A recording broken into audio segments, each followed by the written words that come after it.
तो मेरे लिए 3 मैजिक वर्ड है बेटी हुई है। तो ये 3 मैजिक वर्ड ने मेरी लाइफ की जर्नी है वो चेंज कर दी और उसी ने मुझे अच्छा ह्यूमन बनाया। 10-11 की उम्र में भी पीरियड आना शुरू हो जाता है। मेरी बेटी भी तो 9 की हो गई है, तो मैंने मेरी वाइफ से भी तब पूछा कि आपके पीरियड बताओ। मैं सैनिटरी पैड का तो हमेशा ख्याल रखता था, लेकिन पीरियड्स का नहीं पता था। मैंने कहा चलो नोट करते हैं इसको हर महीने। जो हेल्थ में काम करते हैं महिलाएं पुरुष, कंटिन्यू बातचीत सबकी, और फिर मैंने उसका एक फॉर्मूला भी।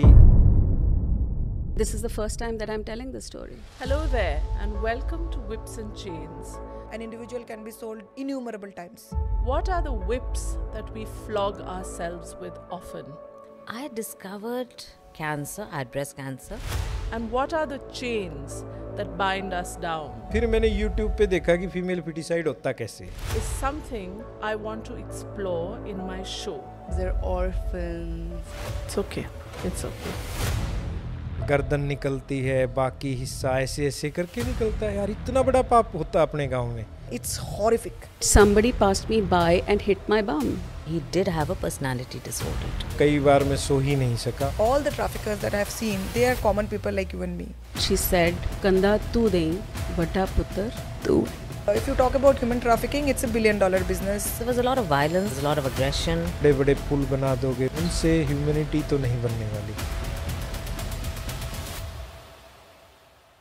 And welcome to Whips and Chains.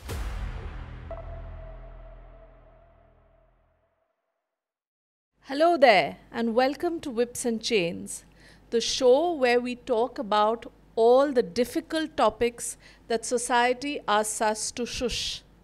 Today I'm very happy to have with me my friend Sunil Jaglan, for who I am just so happy to know that he is at the forefront of leading so many ventures to do with the emancipation of women, that it is better that he talks about them himself. So Sunil ji, thank you so much. आप मेरे show में आए and आप अपना परिचय खुद दीजिए and tell us how you started.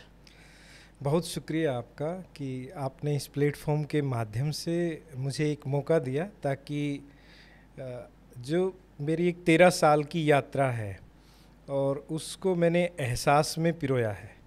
तो वो जो एहसास है, अगर आज के समय में बात करें, क्योंकि लोग सोशल मीडिया से या टेक्निकल वर्ड से ज़्यादा समझ पाएंगे, तो एक एहसास का सॉफ्टवेयर हमने तैयार किया है जो बातों के द्वारा आपका जो हृदय है उसमें डाउनलोड हो जाएगा और आप महसूस करोगे कि आप एक बेहतरीन ह्यूमन बीइंग बनने की ओर अग्रसर होंगे। यही मेरी यात्रा है और मेरी यात्रा में बहुत सारी कहानियां हैं जिन्होंने मुझे प्रभावित किया, और उनके प्रभाव की वजह से जो एक पैट्रियार्कल सुनील जागलान था, उसको एक अच्छा ह्यूमन में जो कन्वर्जेंस हुआ। तो यही मेरी यात्रा है और इस यात्रा में मेरी जो भूमिका रही है वो सीखने की और सिखाने की, वो दोनों रही है। तो शुरुआत, आपकी कहानी की शुरुआत कहाँ से हुई? क्योंकि आपकी पैदाइशी जींद में हुई जी। और आप बहुत एक पेट्रियार्कल टिपिकल हरियाणवी फैमिली से बिलोंग करते थे, और आप जैसे हमारी बात भी हुई थी कि आपने काफ़ी ग्रोइंग अप में आपने देखा कि औरतों को कैसे अब्यूज़ किया जाता है, मार पीट कैसे होती है उनकी, और वो अल्कोहलिज्म वगैरह, तो ये सब आपने बहुत क्लोज क्वार्टर से देखा। तो आपको कब और कैसे वो जागरूकता अपने में आई कि मुझे ये मॉडल फॉलो नहीं करना है, मुझे कुछ बदलना है? मुझे लगता है कि जब मैं स्कूल में भी पढ़ता था, स्कूल के समय में भी जो हमारे क्लासमेट्स होते थे या सीनियर्स होते थे, हमें कभी इस प्रकार की सीधे रूप से तहजीब मिली ही नहीं कि लड़कियां हैं और उनके साथ किस प्रकार का बिहेव आपको करना होता है ना। वो ना घर पे उस प्रकार की शिक्षा मिली और ना बाहर मिली, और पढ़ते वक्त एक ऑब्जेक्ट की तरह ही उन पर बहुत सारे कस वर्ड्स जो हैं वो होते थे, और हमने कभी उसके बारे में सोचा ही नहीं। ऐसे ही कॉलेज में देख रहे थे तो कॉलेज में भी इसी प्रकार से, और कॉलेज के टाइम में तक भी जिस कॉलेज में मैं पढ़ा, ग्रेजुएशन पोस्ट ग्रेजुएशन की, तो लड़के और लड़कियों की लाइन हमेशा ही अलग होती थी। अब हम ऐसी क्लास से, मिडिल क्लास से बिलोंग करते थे जहाँ पे बस इतना सा है कि आपके फादर कुछ कमा रहे हैं और आप अपनी एजुकेशन जारी रख रहे हैं, और जो आप टीवी के माध्यम से एक पुराने से शहर में नए प्रकार की सुविधाएं देखते हो, तो फिर वही मतलब एम्बिशन जागती हैं कि मैं भी ऐसा बनूं। तो ना घर वालों ने ऐसा कुछ अलग से सिखाया, हालांकि सोशल वर्क तो थोड़ा सा सीखा कि पिताजी जो हैं वो खेलों में खूब भाग लिवाते थे, कंपटीशन करवाते थे। लेकिन क्या करते थे आपके पिताजी? मेरे पिताजी अध्यापक ही रहे, और अध्यापक रहे तो वो 15 अगस्त 26 जनवरी को काफ़ी सोशली काफ़ी प्रोग्राम्स करवाते थे, तो वो देखा ज़रूर। लेकिन मेरे पिताजी ने भी 32 की एज में 16 ईयर की लड़की से ही शादी की। मतलब मेरी मदर की उम्र 16 साल थी, है ना। अच्छा। और 17 साल में उनकी डिलीवरी हुई और मैं 11 महीने में पैदा हुआ। अच्छा, तो आप फर्स्ट बॉर्न थे? मैं फर्स्ट बॉर्न था। और कितने भाई बहन हैं आपके? हम 4 भाई बहन हैं, मतलब मैं सबसे बड़ा हूँ और 3 मेरी बहनें हैं। अच्छा, तो you are the only son. हाँ, तो वो हमने उसको कभी उस तरीके से महसूस नहीं किया। लेकिन मेरी माँ जो है कई बार कहती थी कि तुझे जन्म देते वक्त कितनी सारी दिक्कतें सहन की, है ना, क्योंकि 11 महीने में पैदा होना बड़ी बात होती है। राइट। तो कितने सारे डॉक्टर्स के चक्कर, क्योंकि वो उसका शरीर तैयार नहीं था, है ना। राइट। तो ये सुनते तो थे लेकिन रिएक्ट नहीं किया। अब फिर वो मेटलिस्टिक अप्रोच बनी कि पैसा कमाना है, या बीएससी किया, बीएड किया, फिर जॉब लगी तो जॉब छोड़ी क्योंकि उसमें पैसा कम था। फिर इंजीनियरिंग की कोचिंग देने की एकेडमी ओपन कर ली, और हर दिन मतलब कहीं घूमना फिरना नहीं होता था, सिर्फ ये था कि पैसे कमाने हैं सिर्फ, और उसी में ध्यान रखते थे। तो मैं 21 की एज में लगा था पैसे कमाने के लिए, और एकेडमीज हमने कई ओपन कर ली छोटी सी उम्र में। कहीं घूमने फिरने का कोई शौक नहीं, कुछ नहीं।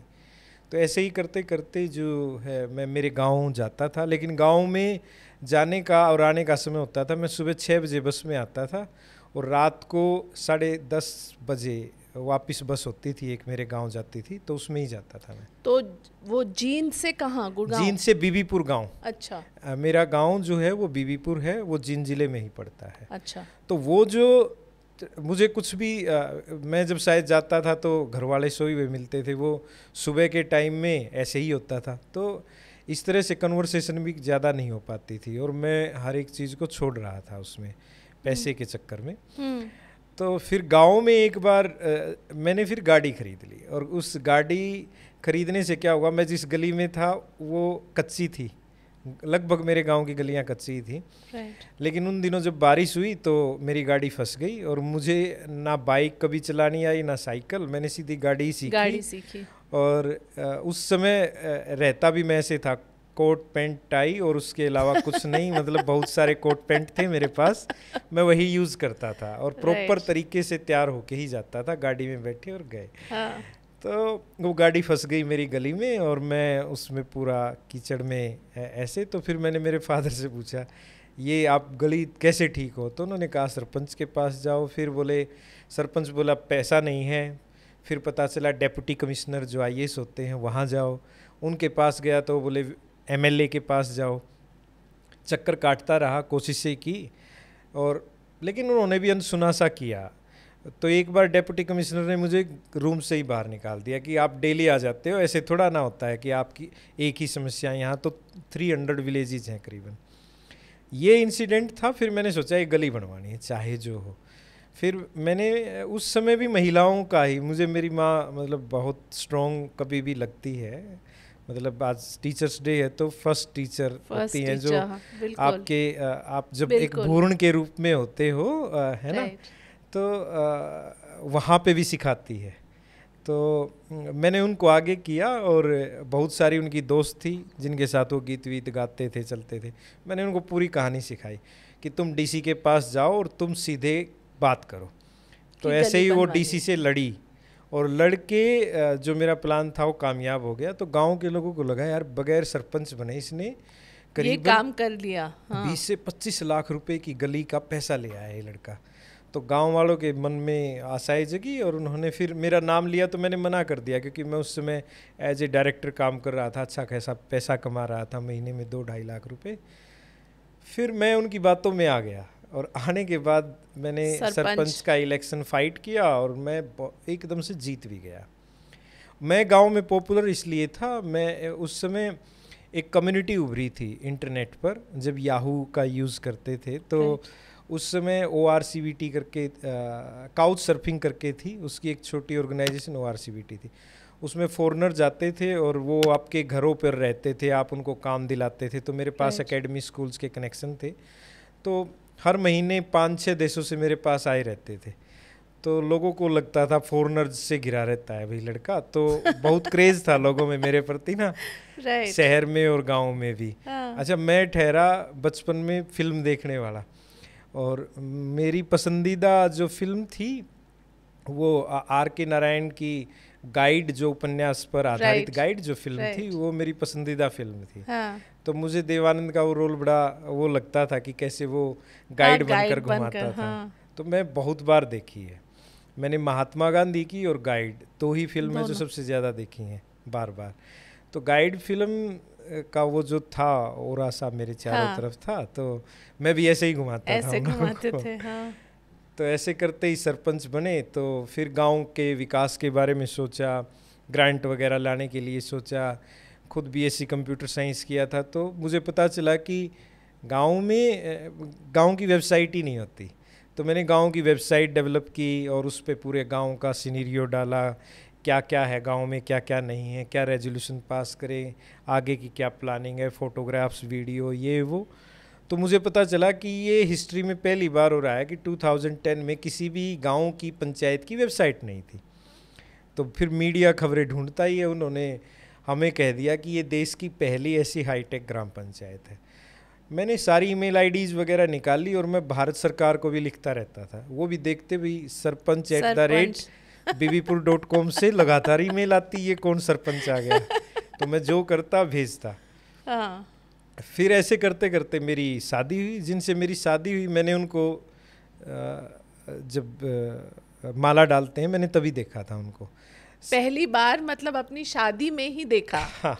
तो इतने प्रोग्रेसिव होते हुए आपकी कभी वो नहीं मुझे हुई कि टाइम मैं ही पहले नहीं।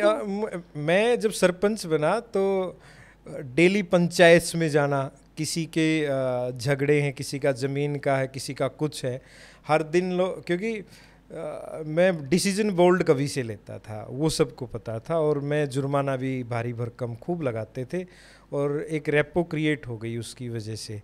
मैं उस समय कोरे कागज़ पे साइन करवाता था जो दोनों पार्टीज होती थी और फिर मैं फैसला लिखता था। अरे वाह। तो मैं बहुत कम उम्र में था और उस समय खाप लीडर बन गया था मैं पूरे तरीके से, क्योंकि वो मैनेजमेंट मुझे आती थी पूरे तरीके से। और तो ये खप लीडरशिप के उसमें कितनी स्ट्रेंथ होती है उतने पॉपुलेशन की? काफ़ी होती है। जैसे कि सोशली लोग खूब मानते हैं उस चीज़ को ना। और वो मतलब कॉन्स्टिट्यूशनली तो रोंग है, लेकिन मुझे ही नहीं पता था। मुझे ये था आप सरपंच बन गए, अब आपको लोगों ने पगड़ी पहना दी और खाप लीडर भी बना दिया इतने सारे गाँव का। तो कितने लोग आते हैं उसके अंडर अप्रोक्सीमेटली? करीबन आप यूँ लगाइए कि 25 गांव, और 25 गांव में आप देखें तो 3 लाख के करीब। वाओ। तो मतलब 25-26 की उम्र में आपकी इतनी पहुंच हो गई थी कि 3 लाख लोग आपकी बात मान रहे थे और आप कोरे कागज में, ब्लैंक पेपर में दोनों पार्टी से साइन करा सकते, और मैं ऊपर डिसीजन लिखता था। इमेजिन। तो अमेजिंग।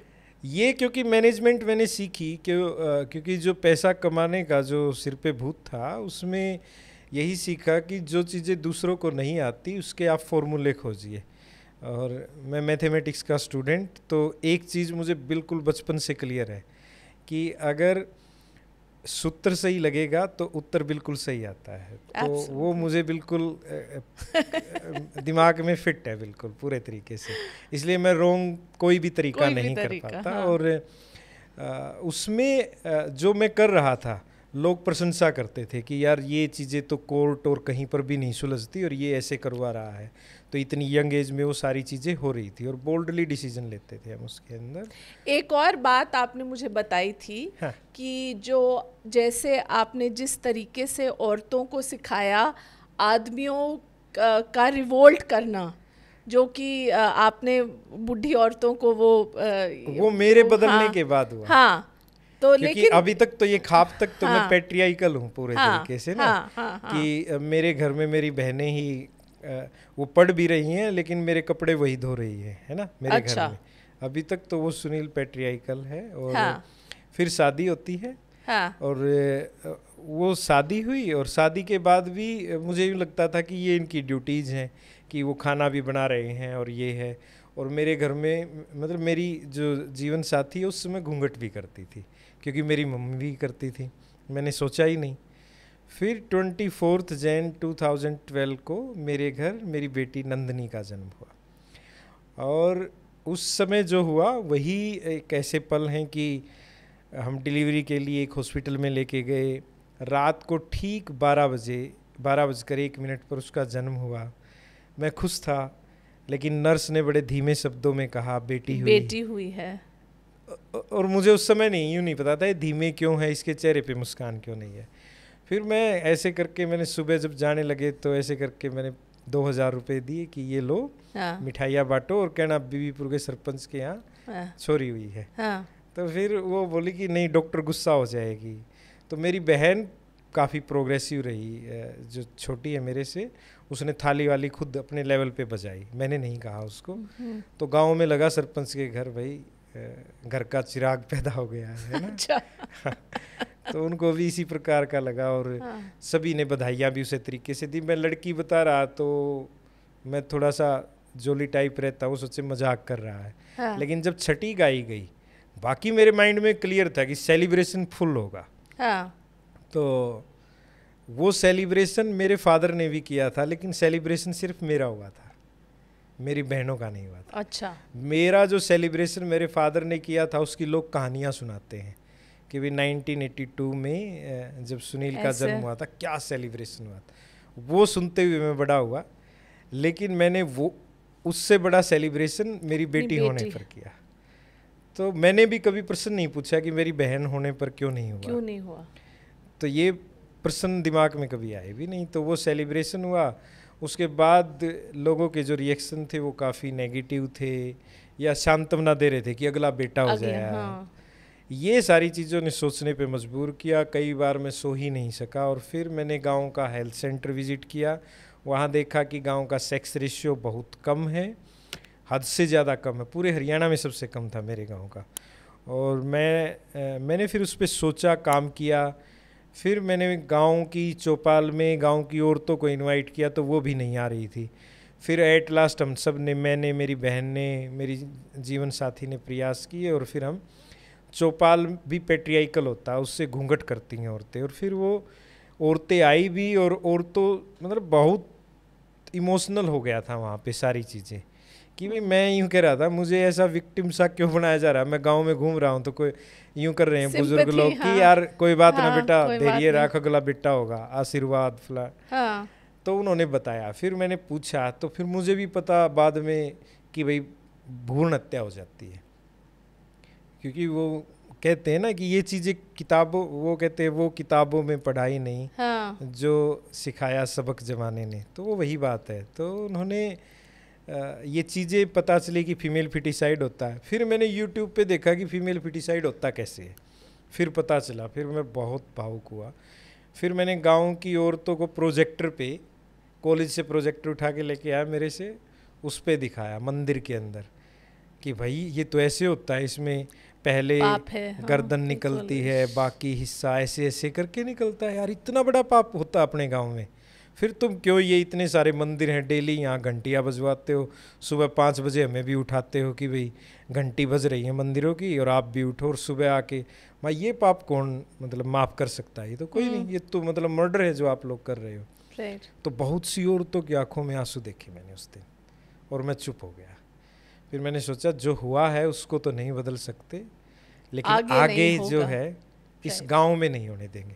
फिर लोगों ने मेरा विरोध करना शुरू किया। जैसे ही वो ग्राम सभा हुई और मेरे पास मेरे डेप्यूटी कमिश्नर का फ़ोन आया, क्योंकि मीडिया में आया कि देश में पहली बार चौपाल में महिलाएं आकर फीमेल फिटिसाइड के मुद्दे पर बात करके कह रही हैं भाई हम मार देते हैं लड़कियों को, और वो मीडिया ने कवर कर लिया। औरतें बोल रही थी। औरतें बोल रही थी। वो इतना भावुक, आप देखिए कि 4 घंटे लगातार बात चली है उसमें ना, और वहाँ कुछ मीडिया पर्सन्स थे, क्योंकि मैं सोशल मीडिया पे लिख दिया मैंने कि भाई देश में पहली बार ऐसा हो रहा है कि महिलाओं की ग्राम सभा होगी, वो लीगली थी नहीं। तो वो हुई तो मेरे डिप्टी कमिश्नर का सुबह सुबह फ़ोन आया, सभी अखबारों में फ्रंट पेज पे, कि भाई इतना ऐसी मादा मतलब हैं इस देश के अंदर कि उन्होंने सीधे रूप से कह दिया है कि भाई हम करती हैं, और ऐसे सरपंच ने ये इनिशिएटिव लिया, पहली देश की महिला ग्राम सभा कराई। उन्होंने मुझसे कहा बताओ क्या चाहिए भाई, तुमने पूरे ज़िले का नाम। मैंने कहा आप ऐसा करो, मेरे गांव की औरतों का किसी 5 स्टार होटल में आप लंच ऑर्गेनाइज कर दीजिए। ओके। तो बोले ये क्या बात हुई? मैं कहा सर देखो आपने पूछा मैंने बता दिया। वो बोले कब? मैं सर न्यूज़ आज ही आई है और आज ही कर दीजिए। तो उन्होंने ऑर्गेनाइज़ किया। हम जा रहे थे तो गांव के लोगों में यूँ लगा कि भाई नाम ना आ जाए इन लोगों के कि किस किस ने कराई है। उन्होंने हमें गांव में ही रोक लिया। अच्छा। लिटरली कि हम जा रहे थे और गाड़ियों में पंचर कर दिए, बड़े बड़े जो ट्रक टाइप होते हैं, ट्रैक्टर होते हैं, उनमें पंचर कर दिए लोगों ने, काफ़ी सारों ने, और हमें रोक दिया कि कहीं जाने की ज़रूरत नहीं। हम वहीं खड़े रहे और मैं जानबूझ के एक तरफ हो गया कि लोग मुझे सुना रहे थे, मैं सुनता रहा जो भी वो कह रहे थे। लेकिन फिर थोड़ी सी देर के बाद वो औरतें खुद बोलने लग गई, और कुछ घर चली गई, कुछ मेरे साथ गई, और फिर वही कहानी हमने वहाँ सुनाई। फिर वो लंच करके आए, और लंच करके आने के बाद हमने रणनीति बनाई कि गांव में जितनी प्रेग्नेंट औरतें डाटा तैयार करो, जिसका 2 महीना भी हुआ है उसका भी डाटा तैयार करो, जिसकी 2 लड़कियां हैं उसका भी, जिसकी 1 लड़की है उसका भी। भाई इस गांव में अगर कोई मिल गया तो वो फंसेगा 100%। मैं उसको मैंने माइक पे अनाउंस कर दिया, माँ भाई मैं सारे काम बंद कर रहा हूँ, गांव की गलियाँ बनाना, बिल्डिंग बनाना सब, और इस पे ये काम कर रहा हूँ। तो ऐसे करके वार्ड वाइज कमेटी बनाई, और मतलब 2 साल के बाद मेरे गांव में पहली बार लड़कियों की संख्या ज़्यादा थी। 2014 में, 12 में हमने शुरू किया, 2014 में 51 गर्ल्स पैदा हुई, 45 बॉयज़ पैदा हुए, और वो 2014 है और 2023 हो गया, क्योंकि लड़की के नेचुरल रूप से पैदा होने की प्रोबेबिलिटी लड़के से कहीं ज़्यादा है। राइट। तो आज तक कंटिन्यू मेरे गांव का जो सेक्स रेशियो है वो पूरे हरियाणा में सबसे बेहतर है। लगातार 3 बार सबसे ज़्यादा लड़कियों का जन्म होने की वजह से हरियाणा सरकार की योजना अनुसार हमारे गांव को कंटिन्यू पुरस्कार मिले हैं। और जिस गांव में कोई एक औरत महिला शॉप नहीं चलाती थी, वहाँ पर 60 से 70 दुकानें महिलाएं चलाती हैं, कोऑपरेटिव सोसाइटी महिलाएं चला रही हैं, और कितने सारे ऐसे हैं जिन्होंने 2 लड़कियों के बाद आगे बच्चे की चाह नहीं रही। बर्थडे केक मनाए जाते हैं और कटते हैं, और सोशल मीडिया पर बर्थडे की पोस्ट पर लोग 50 से 100 रुपये लाइक पाने के लिए खर्च कर रहे हैं। तो ये बदलाव है। ये कितना बड़ा बदलाव है कि आप सोशल मीडिया पे भी 100, 200, 300 रुपये खर्च कर रहे हो। राइट। तो ये जो चेंज हुआ ये 2012 से शुरू हुआ और 2023 में पहुंच गए हम। तो सुनील जी ये मुझे बताइए, आपने जो औरतों को सिखाया how to hit back at the men जो उनको अब्यूज़ कर रहे थे और जो पी पा के उनको मारते पीटते थे, वो वाला चेंज आपने कैसे किया? वो वाली कहानी बताइए।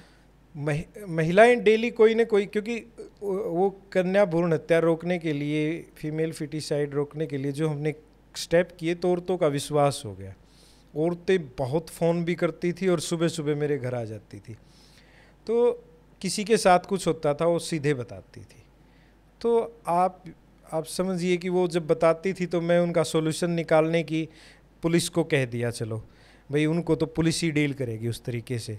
लेकिन पुलिस भी क्या करती कि भाई एक थप्पड़ मारा, इस पर क्या एफआईआर करे, गाली दी, इस पर क्या एफआईआर करे। तो फिर मैंने उनको सिखाया, कंटिन्यू वर्कशॉप दी। तो उस वर्कशॉप में मैंने कहा कि आप कह रहे हो कि दारू पी कर आते हैं लोग, दारू पी कर आते हैं तो आपकी रसोई में कितने सारे हथियार हैं है ना, आपके तवा है, फ्राईदान है, कड़छी है, सारी चीज़ें तो है। आप किसी को एक मार कर देखो, और आप कह रहे हो कि शराब पीने के बाद तो होश ही नहीं रहता। होश रहता है, ये मुझे पता चला कि शराब पीने के बाद भी होश होता है, क्योंकि जिनकी ऐसे पिटाई हुई, जो लगातार औरतों की पिटाई करते थे, उनको सुबह ये बात याद रही और उन्होंने वो अपनी महिलाओं के साथ डोमेस्टिक वायलेंस बंद कर दी। अगर उनको होश नहीं होता तो उनको पता भी नहीं चलता कि उनको कैसे फ्राईदान उनकी पीठ पर लगे हैं और ये निशान रात के ही पड़े हुए हैं, तो वो नहीं पता चलता। तो उससे एक एक्सपेरिमेंट का और पता चला कि पीने के बाद भी सुबह चीज़ें याद रहती हैं कि क्या हुआ है। ये वाहियात बकवास है कि नशे के बाद चीज़ें याद नहीं रहती। तो ऐसे करके वो क्रांति सी आ गई गांव में, लोग किस्से खूब सारे हो गए। कुछ कहने लगे भाई सरपंच ने महिलाओं को बिगाड़ दिया, ये कर दिया, वो कर दिया। लेकिन एट लास्ट वो महिलाएं जीती और मैंने कम किया है काम। मुझे जो प्रॉब्लम मिली, अगर वो औरतें प्रॉब्लम नहीं बता पाती, तो मैं कन्या भ्रूण हत्या रोकने से लेकर और अब मैं 100वां मेरा अभियान लॉन्च कर रहा हूँ।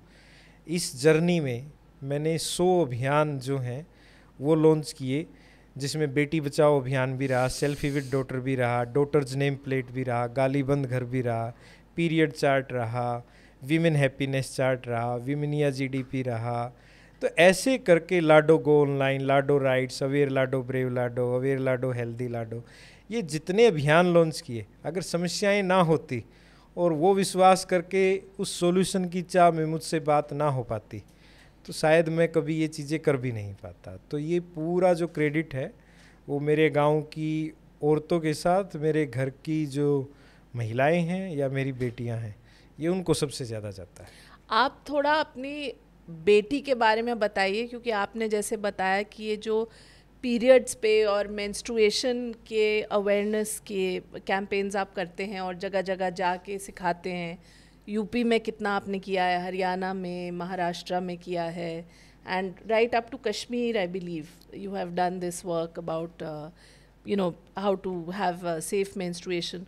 तो ये वाला आइडिया आपकी बेटी ने एक्चुअली आपको दिया, तो उसके बारे में ज़रा बताइए। देखिए, उसके जन्म से एक बार का किस्सा है कि 2015 में जब हमारा कैंपेन बेटी बचाओ बेटी पढ़ाओ हरियाणा से लॉन्च हो रहा था, तो उसको चेयर करने का मौका मुझे मिला। वहाँ सभी स्टेट्स के चीफ मिनिस्टर और गवर्नर्स थे, तो मेरे साथ में मेनका गांधी बैठी हुई थी।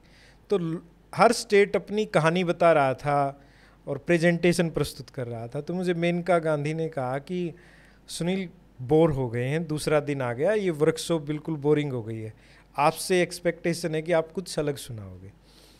तो मैंने माइक से कहा, सारे गवर्नर, चीफ मिनिस्टर सभी बैठे हुए थे, मैंने कहा भाई चलो ठीक है, मैं आपकी आशाओं पे खरा उतरूंगा, लेकिन आपको पहले 3 मैजिक वर्ड बोलने पड़ेंगे। तो वो हंसने लग गए। तो मैंने कहा हंसने की बात नहीं है, आप बताइए 3 मैजिक वर्ड क्या होते हैं। तो कुछ नहीं बोले, कुछ इंटर्न और मतलब बहुत सारे स्टूडेंट पूरे देश भर की यूनिवर्सिटी से आए हुए थे, तो उन्होंने simple 3 magic word I love you बोले। तो फिर मैंने वहाँ से एक छोटी सी कहानी बताई। मैंने कहा आई लव यू एक बेहतरीन चीज़ है ना। आप अरेंज मैरिज करो, आप लव मैरिज करो, आप लव कम अरेंज करो, आप ना करो कुछ भी, लेकिन इस सृष्टि को चलाने के लिए सभी को पता है कि सबकी लेगेसी आगे बढ़ती है, कुछ अडोप्ट करके बढ़ाते हैं। लेकिन फैमिली में जब कोई नया मेंबर आता है, तो लव मैरिज में आप पहले आई लव यू बोल चुके होते हो, अरेंज मैरिज में आपको बाद में एहसास होता है कि हम एक दूसरे से इतना जुड़े हुए हैं, है ना। और जब उसका रिजल्ट पैदा होता है तो आप जेंडर बाइस्ड हो जाते हो। तो आपका लव ऐसे कैसे हो सकता है, कभी भी नहीं हो सकता ना। तो मेरे लिए 3 मैजिक वर्ड है, बेटी हुई है।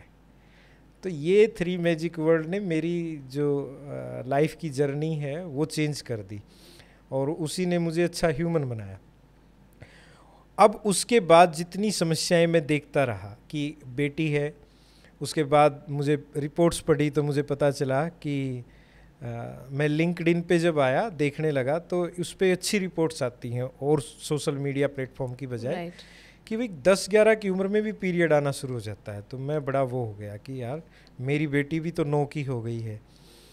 तो मैंने सोचा इस पर काम करते हैं। तो मैंने मेरी वाइफ से भी तब पूछा कि आपके पीरियड बताओ, तो उसने बताया कि मेरे लेट आते हैं। मैं यार ये तो मैंने ही नहीं पूछा कभी, मैं सैनिटरी पैड का तो हमेशा ख्याल रखता था लेकिन पीरियड्स का नहीं पता था। मैंने कहा चलो नोट करते हैं इसको हर महीने। फिर उसके जितने फॉर्मूलाज हैं पीरियड को ठीक करने के लिए वो मैंने फाइंड आउट किए। मैंने गायनोकोलॉजिस्ट से लेकर जो हेल्थ में काम करते हैं, महिलाएं पुरुष, कंटिन्यू बातचीत सबकी, और फिर मैंने उसका एक फॉर्मूला भी निकाला, वो किसी और ने, लेकिन उसको एक्सपेरिमेंट हमने हमारी लड़कियों पे जो हमारे साथ काम करती हैं क्या वहाँ फॉर्मूला? पर किया। एक टाइप का मशरूम होता है, उसको नेपाल में गुम्बा माथा बोलते हैं और वो बहुत महंगी होती है। उसको अगर एक टी के रूप में पिया जाए तो, क्योंकि जब पीरियड्स लेट आते हैं तो पीरियड लेट आएंगे तो हार्मोनल इम्बैलेंस हो जाता है और मतलब बहुत सारी चीज़ों में फ़र्क पड़ता है, क्योंकि महिला का पूरा सर्कल ही, लाइफ सर्कल उस पर डिपेंड करता है पूरे तरीके से। ये मुझे समझ में आया। तो हमने डेट्स दीवार पर लगा दी मैंने मेरी वाइफ की, और उस पर देखा कि चलो, फिर उसको वो चीज़ें पिलानी शुरू की जो पुराने समय में भी थी और वो भी थी। तो उसका रेगुलरिटी का पूरा ध्यान रखा। फिर कि 3 दिन पहले क्रैम्प्स आते हैं, दर्द ना हो, क्या चीज़ें खानी चाहिए, मैं उसी पे लग गया और हमने उसको ठीक किया। मेरी वाइफ के पीरियड्स बिल्कुल रेगुलर हैं, पूरे तरीके से रेगुलर हैं, मतलब वो पूरा नोट करते हैं। तो ये जो हुआ, फिर हमने हमारी लड़कियों को कहा तो कुछ मतलब वो ये हो गई कि सर ये किस मुद्दे पर बात कर रहे हैं। हाँ। तो मैंने बातचीत की, मैंने मेरी वाइफ का एग्जाम्पल दिया, फिर मैंने मेरी सिस्टर का दिया, मैंने मेरी पूरी फैमिलीज़ के पीरियड सही किए पहले। फिर उसके बाद जो है मैंने लड़कियों से बात की। लड़कियों ने भी एक बार थोड़ा सा, कुछ लड़कियों ने एजिटेट किया, फिर 400-500 लड़कियों का रिवर्ट आया कि उनके 3 महीने लेट हैं, 4 महीने लेट हैं, ऐसे होता है, किसी को 2 बार आ जाता है। फिर इस पे हमने काम करना शुरू किया। फिर बहुत सारे कंसल्टेशन करवाई, फिर वो पीरियड टी पिलानी शुरू की। ये सारी चीज़ें हुई तो बहुतों के रेगुलर, मेरे मोबाइल में आप देखोगे लड़कियों के स्माइली के साथ मैसेजेस हैं, sir I got my periods today, ऐसे करके।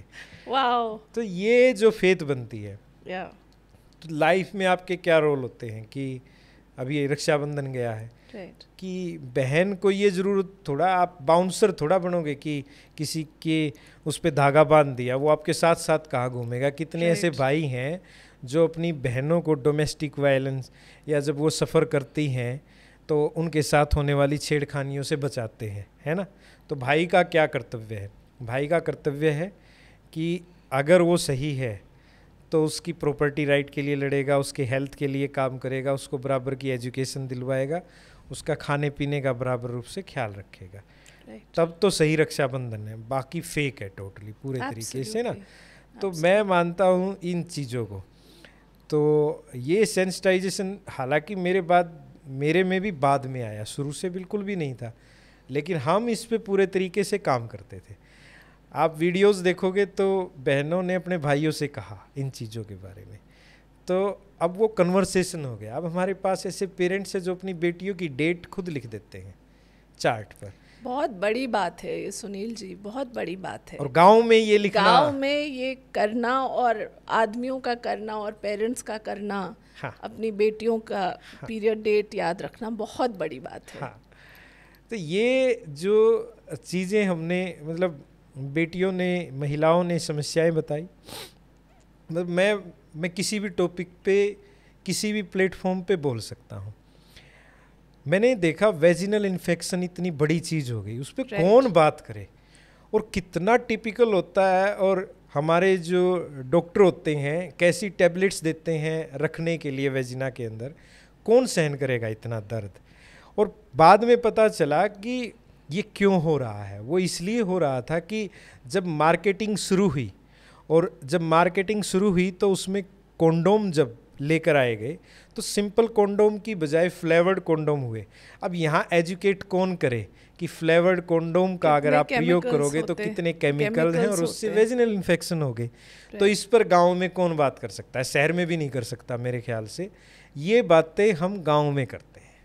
और हमने कहा जिस अंग से हमारा जन्म हुआ है, अगर मेरी माँ को पीरियड नहीं आते तो मेरा जन्म ही नहीं हो पाता। तो ये उसकी पावर है एक प्रकार से। तो आप उस अंग को लेकर गालियाँ मत बनाइए, है ना। आप तो उसको लेकर गालियाँ बना रहे हैं और उससे शर्मिंदा महसूस कराने की कोशिश कर रहे हैं। जबकि ये चीज़ क्या है जिससे हमारा जन्म हुआ है, जिस अंग से हमारा जन्म होता है, आप उस पर बात अगर मैं तो ये अब तो मैं क्या कहता हूँ कि अगर आपको आपकी माँ के पीरियड्स कब बंद हुए हैं ये नहीं पता है तो छोड़ दो आप मदर्स डे मनाना, बिल्कुल ही। क्योंकि पीरियड बंद होने के बाद आपकी माँ के साथ क्या बीतती है अगर आपको पता ही नहीं तो आप है ही नहीं बेटे किसी भी प्रकार से, बेटा हो या बेटी हो, तो ये पता होना चाहिए। और मेरी माँ जो 7th क्लास तक पढ़ी लिखी है, अब आप मेरी माँ से मिलिए, मैं उसके साथ पीरियड्स की बात कर रहा हूँ। वो कितना नॉर्मल है हमारे घर में इस मुद्दे पर सीधे रूप से बात करना। मतलब सबसे बड़ी जनरेशन में आज के दिन मेरी माँ है ना। Absolutely. उसके बाद मेरी छोटी बेटी है। मेरी छोटी बेटी जो है उसको भी पीरियड का पता है, 9 साल वाली, 11 साल वाली। और जो मेरी माँ है 67 ईयर की, उससे हम सीधे बात कर लेते हैं। ये है सोशल लेबोरेटरी जिसको हमें चेंज करना चाहिए। और ये बातचीत हर घर में होनी चाहिए अगर हमें अच्छा ह्यूमन बनना है। क्योंकि हम पुरुषों को पसंद नहीं है कि औरतों की सत्ता आए या औरतें जो हैं बात करें। इवन महिलाओं के अंदर भी जब हार्मोनल इम्बैलेंस 60, 65, 70 में होने लगता है तो उनमें भी पेट्रियार्की आने लगती है। उससे बहुत पहले होने लगता है आजकल, because of the changes in society, you know. तो ये इन चीज़ों पे आज के दिन सबसे ज़्यादा बात करने की ज़रूरत है। और कोई भी कैंपेन, कोई भी चीज़ें पोस्टर से अकेले नहीं हो सकती है, थोड़ी सी जागरूकता आ सकती है। मैं ये मेरी कहानी भी इसलिए बता रहा हूँ कि मैंने कहा मैं पूरा पेट्रियार्कल था। और आप चाहे कितने ही आज के दिन बिजनेस घराने से जुड़े हुए हो या कितने भी बड़े सेलिब्रिटी हो, लेकिन सीधे रूप से आप इन बातों को घर में करने पर, बाहर करने पर, मास में करने पर घबराते हैं। तो मैंने पीएम को भी लिखा जब गालीबंद घर शुरू किया। मुझे लगा कि पीएम से अटैचमेंट है मेरी, क्योंकि मैं सोचता हूँ उन्होंने मेरे कैंपेन इतने सारे अडोप्ट किए हैं। बेटी बचाओ अडोप्ट किया, सेल्फी विद डॉटर अडोप्ट किया। मैंने लास्ट टाइम पीएम को लिखा कि आप है ना एक बार महिलाओं को दी जाने वाली गालियों पर बोलिए, तो उन्होंने 15 अगस्त को बोल दिया।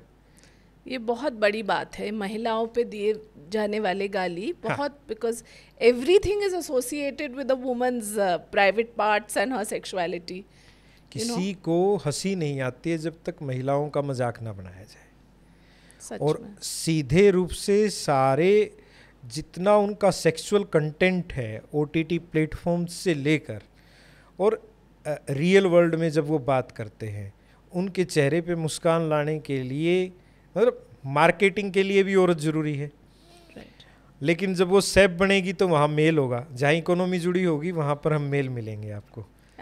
ठीक है। जहाँ पर प्रदर्शनी की बात होगी तो वो राजाओं के समय से लेकर और अभी तक वो महिला मिलेगी प्रदर्शन करने के लिए। उसको ऑब्जेक्ट बनाते हैं पूरे तरीके से।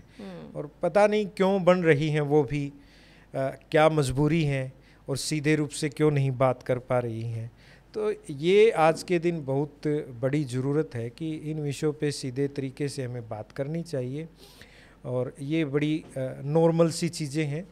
ये हमारा शरीर है, शरीर में प्रत्येक अंग का एक महत्वपूर्ण रोल है और उसी से ये जो पेट्रियार्की जुड़ी हुई है। तो तो पैट्रियार्की तोड़नी है तो पहले हमें इस पर बात करनी शुरू होगी। बिल्कुल, और इसी के अराउंड आपने अपना एक पूरा प्रोफेसर ऑफ प्रैक्टिस जैसा कि एक पद इवॉल्व किया है, और आप यूनिवर्सिटी टू विलेज वाला जो जर्नी आपने एस्टैब्लिश किया है, हाँ। अब उसके बारे में थोड़ा बताइए कि how you are taking this forward now. मुझे हमेशा से लगा है कि अपनी बात को आप कितने भी बड़े स्तर तक लेकर जा सकते हो। कि जब मैं गांव में काम कर रहा था, मुझे याद है जैसे अभी शाहरुख खान की फिल्म है जवान, वो आ रही है, मुझे याद है कि शाहरुख खान ने जब उसका 3rd बेबी था तो पहले ही जेंडर डिस्क्लोज कर दिया, है ना। तो वो जेंडर डिस्क्लोज किया तो मैंने गांव में ग्राम सभा कराई कि भाई ये गलत है, इस पर एक्शन लेना चाहिए। किसी को कैसे पता चल सकता है कि उसके घर में बेटा होगा? इसका मतलब उसने रिसोर्स यूज़ किया है। Sure. तो गांव के अंदर बैठकर, दिल्ली से इतनी दूर का गांव है, वहाँ बैठकर गांव की औरतें भी कह रही हैं कि भाई शाहरुख ने बहुत गलत करा। अभी गांव की औरत कह रही है ये बात कि भाई ये तो बहुत गलत करा, हम तो इसकी टीवी पे फिल्म ही नहीं देखेंगे। कितनी बड़ी बात है ये। तो हर बात को, चाहे जो इंटरनेशनली हो रही है, उसको आप आपके गांव की चौपाल में डिस्कस कर रहे हो, ये जरूरी होता है। आज के दिन भी ऐसा ही है कि हम जब बात करते हैं, भाई देश को, दुनिया को सबसे खुश देश देने वाली महिला फिनलैंड की जो प्रधानमंत्री रही, उसको भी वहाँ के लोगों ने हरवा दिया, उसकी पार्टी को हरवा दिया। एक प्रधानमंत्री जो है पार्टी में डांस कर रही थी, क्या वो फ्री नहीं हो सकती? उस पर भी वहाँ के लोगों ने क्वेश्चन उठा दिया कि इसका आप ब्लड सैंपल लो और चेक करो कि इसने अल्कोहल लिया है कि नहीं। मतलब इतनी लिबर्टी पर पूरा पेट्रियार्कल वर्ल्ड है ना, जो मतलब पूरे वर्ल्ड के अंदर पुरुष की जो सोच है वो 40% लोगों की सोच यही है पूरे तरीके से। अभी जो हमारी विमेन एथलीट्स के साथ हुआ, हाँ। वो वाली भी इशू, और फिर अभी जो वो बाहर भी हुआ, जो उसको किस किया था उस हाँ, लेडी को। हाँ। तो कारण यही है ना, कारण ये है वो जिन घरों में और जिस एनवायरनमेंट में पले बड़े हैं, उनको महिला ऑब्जेक्ट ही दिखाई दी है। तो इसलिए एनवायरनमेंट के साथ घर का बदलाव बहुत ज़रूरी होता है। अब वो जिस क्लास से जैसे स्टूडेंट निकलेंगे वो वैसा ही प्रदर्शन करेंगे। तो घर की पाठशाला से लेकर और यूनिवर्सिटी लेवल तक, तो मुझे लगा, तो मैंने राष्ट्रपति भवन में रहते हुए भी जेंडर सेंसिटाइजेशन पे छोटे बच्चों के लिए क्लास शुरू की थी, और अब मैं यूनिवर्सिटी टू विलेज जो चला रहा हूँ, तो उसमें भी मेरा यही है कि यूनिवर्सिटी के जो बच्चे जिन्हें आगे आकर चाहे प्राइवेट सेक्टर गवर्नमेंट सेक्टर में काम करना है, तो वो पहले से सेंसिटाइज हों विलेज डेवलपमेंट, वीमेन एम्पावरमेंट जैसे महत्वपूर्ण टॉपिक्स पर। अगर हम मतलब यूँ कर लें कि सस्टेनेबल डेवलपमेंट गोल बन गए, 17 गोल अलग अलग बना दिए, तो बनाने से और अकेले उन पे डिस्कस करने से, इसी रूम में डिस्कस करने से SDGs कवर थोड़ा होंगे। वो आप बाद में रिपोर्ट्स बना के पेश कर दोगे कि इस पे 3 लाख वर्कशॉप हुई हैं, ये हुआ है। आप उसका देखिए कि उसकी वजह से चेंज कितना हुआ। उस चेंज का परसेंटेज कहाँ से लेके आओगे? तो ये इतनी बड़ी पुरानी चीज़ें हैं जिस पे सीधे रूप से ऐसे काम करना आसान नहीं होता, लेकिन मेरे लिए आसान इसलिए हो गया कि प्रधानमंत्री नरेंद्र मोदी ने 6 बार मन की बात में मेरा सीधे रूप से जिक्र किया। वो जब अमेरिका गए तो उन्होंने मेरा नाम लिया, इंग्लैंड गए तो नाम लिया, राष्ट्रपति ने गांव के एक आम आदमी के लिए रेड कारपेट राष्ट्रपति भवन में करवाया और प्रोग्राम आयोजित किए, और उन्होंने आपका तो न्यूयॉर्क टाइम्स में भी 2-3 बार आई थिंक हाँ कंटिन्यू आ रहा है। मतलब उससे पहले भी शायद ही कोई ऐसी भाषा हो, मतलब मैंड्रियन से लेकर और चाहे पुर्तगालीज कोई भी हो, 2015 तक सब न्यूज़पेपर्स में लिखा जा चुका ऑलरेडी। उसके बाद जो हम एक्सपेरिमेंट कर रहे थे ग्राउंड में ज़्यादा कर रहे थे। तो अभी चाहे न्यूयॉर्क टाइम्स है, उसने पहली बार किसी इंडियन पे, वो भी फ्रंट पेज पे, और कंटिन्यू पब्लिश कर रहा है। इवन न्यूयॉर्क टाइम्स पे बहुत सारे लोग क्वेश्चंस वो कर रहे हैं कि यार एक आदमी को ये कंटिन्यू क्यों इतना हाईलाइट कर रहे हैं, क्योंकि आपने एक बार पब्लिश कर दी न्यूयॉर्क टाइम्स में स्टोरी, बड़ी बात है, लेकिन आप उसको फिर उसके इंटरनेशनल एडिशन में लेके जा रहे हो, फिर आपकी जो दूसरी लैंग्वेजेज हैं आप उसमें भी पब्लिश कर रहे हो। तो कई लोगों ने उस पर आर्टिकल लिखे हैं कि भाई जो पेट्रियार्की खुद यूएस से खुद इतना है, तो न्यूयॉर्क टाइम्स को बाहर के एक व्यक्ति को, इंडियन व्यक्ति को उठा के क्या पेट्रियार्की तोड़ने की जरूरत पड़ी है क्या उस इंडियन का सहारा ले रहे हैं? तो और जबकि अमेरिकन पेट्रियार्की के बारे में उसने कभी नहीं लिखा है। तो फर्स्ट ऑफ ऑल उसको वहाँ की पेट्रियार्की के बारे में लिखना चाहिए। तो बहुत सारे जो एक्टिविस्ट हैं वो इसके बारे में खूब चर्चा कर रहे हैं। तो आप ये बताइए सुनील जी कि जो ये पेट्रियार्की तोड़ने का जो आपने फॉर्मूला इतना अच्छा बनाया है, इसको अगर किसी तरीके से वो ब्रेक डाउन करके दूसरे विलेजेस में इम्प्लीमेंट करने का कुछ वो है, प्लान है कि बना सकते हैं? हाँ, ये संभव है, बहुत सारे गाँव में किया है। मैं गांव अडोप्ट करता हूँ, 142 विलेज में काम करता हूँ मैं आज के दिन, और इतने सारे गाँव में आप यूँ देखो कि सरपंच के घर पेट्रियार्की, फीमेल है तो वो खुद ही पद निभाता है, वो खुद भी है तो उसकी घरवाली उसके लिए 4 तरकारी एक टाइम में परोसती है। वो बेचारी सुबह से लेके शाम तक, यूपी में मैंने देखा बहुत सारे घरानों में बड़े बड़े सरपंच है, वो हमें खिलाते पिलाते और यूं खुश करते हैं। हाँ। मैंने कहा भाई बराबर में बैठ के खिलाओ तो मज़ा आए, और ये 4 की बजाय 1 कटोरी करो इसको, तुम कोई राजा महाराजा पैदा हुए हो। तो एक बात है सिर्फ, वो सबसे खास ये है कि लोग बुरा नहीं मानते मेरे कहे का आज के दिन। तो मैं किसी को किसी तरीके से लैंग्वेज में कुछ कहता हूँ तो वो सुन लेते हैं, और चाहे इसमें उनके स्वार्थ भी जुड़े हुए हैं कि आपके गांव का नाम भी होगा, आपके गांव को अवार्ड्स भी मिलेंगे, मीडिया में भी आएंगे, सुनील सर काम करेंगे, तो ऐसे करके चीज़ें चलती रहती हैं। और अब मेरी वाइफ ने भी खुद घूंघट उठाया, जब 2014 में उसने खुद ही उठाया, क्योंकि वो भी पूरी तरह पेट्रियार्कल फैमिली से थी। जिस दिन उसने घूंघट उठाया तो मैंने उसको मेरी गाड़ी में बगैर घूंघट के पूरे गाँव घुमाया, और फिर उसका विश्वास पैदा हुआ। फिर कितनी सारी औरतों ने गांव में घूंघट छोड़ा है। तो ऐसे ही हम दूसरे गांव में भी ऐसे ही काम कर रहे हैं। छोटी छोटी चीज़ें हैं, घूंघट भी उठना चाहिए, बुर्का भी छोड़ना चाहिए, ये बंदिशें हैं। कोरोना काल में एक छोटा सा मास्क लगाने में लोगों को दिक्कत आई थी, तो लोगों को देखना चाहिए कि औरतों पे क्या बीतती होगी। औरतें जो हैं, आपने शुरू से उसको एक ऐसा ऑब्जेक्ट बनाया कि वो इतने तरीके के श्रृंगार करेगी, उसको पूरा बांध दिया है पूरे तरीके से। वो जितने आभूषण हैं उसको बांधने के लिए बनाए गए हैं।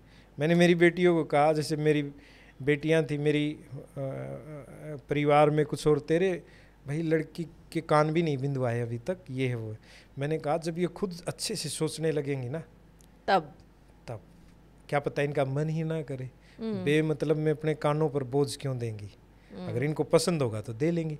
और आजकल तो ऐसा सिस्टम है कि आपको जब यूज करना आप यूज कर लो, वैसे क्यों करवाना है। हाँ। वहाँ बाद में तो चाहे इनका मन बेली बटन का करे, कुछ भी करे, लेकिन इनको समझ में आना चाहिए ना।